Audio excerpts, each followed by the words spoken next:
ma'am. Good afternoon. This is Aaron Kitch from Bulacan.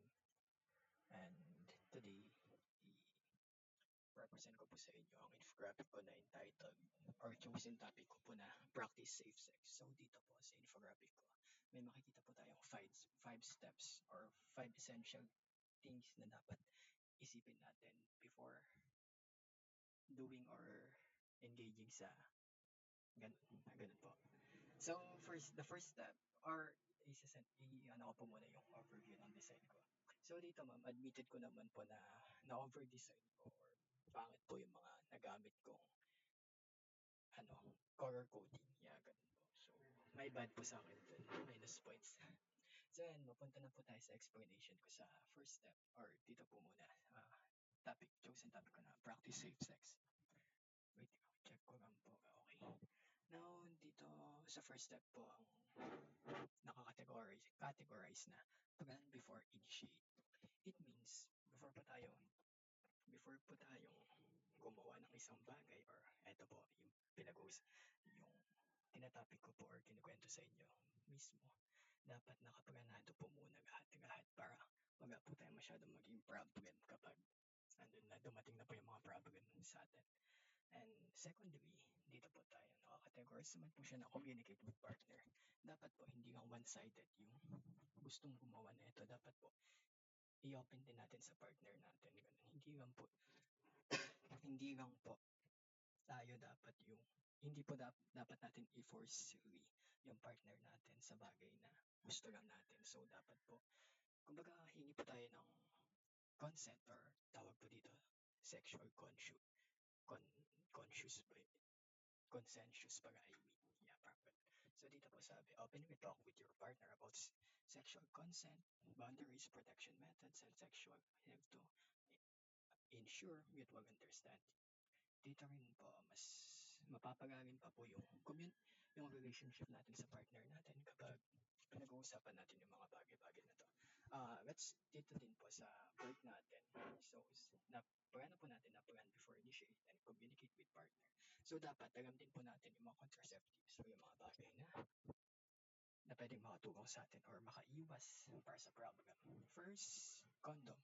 The most famous or popular use by teenagers or hindi lang teenagers, mas iba yung mga adult and over-the-counter pills. Yeah, mga ganun. Parang yung mga nakikita po natin na trust, mga ganun yung nakalimutan ko na po kulay na basta I know. Kulay pink and blue yun at iniinom po yun. Mga ganun po. So, ito naman po, contraceptive pills. Kumbaga parang kinokontrol niya po yung dugo po ata ng babae dito if I am not mistaken. And same din po dito sa birth plan. Parang contraceptive pills din po siya pero dito mas control lang po kapag sinabi natin birth plan. So ayun.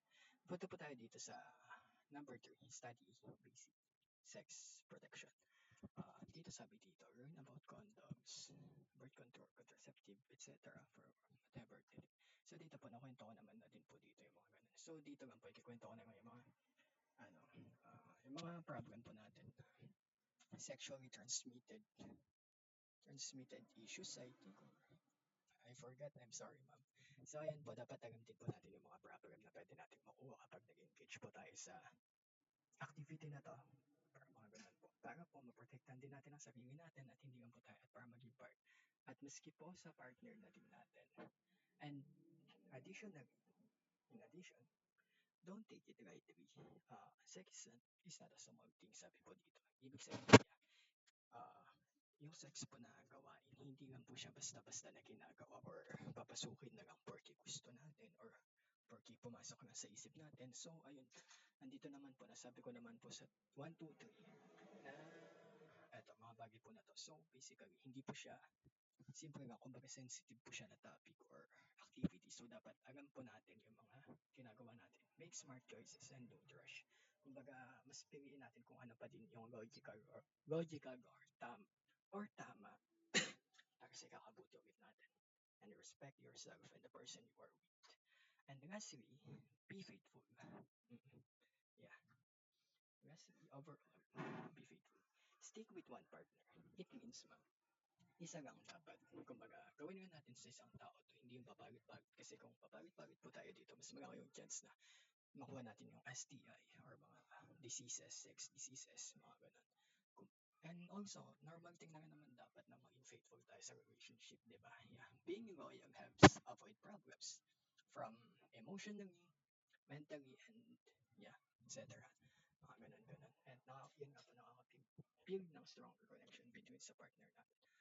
Overall, dito po sa practice safe sex ko, ang magagasol ko naman po is dapat planadong maayos, hindi lang tayo yung kumugusto at alam natin yung mga consequence ng actions na gagawin natin. Ayun nga ma'am. And thank you.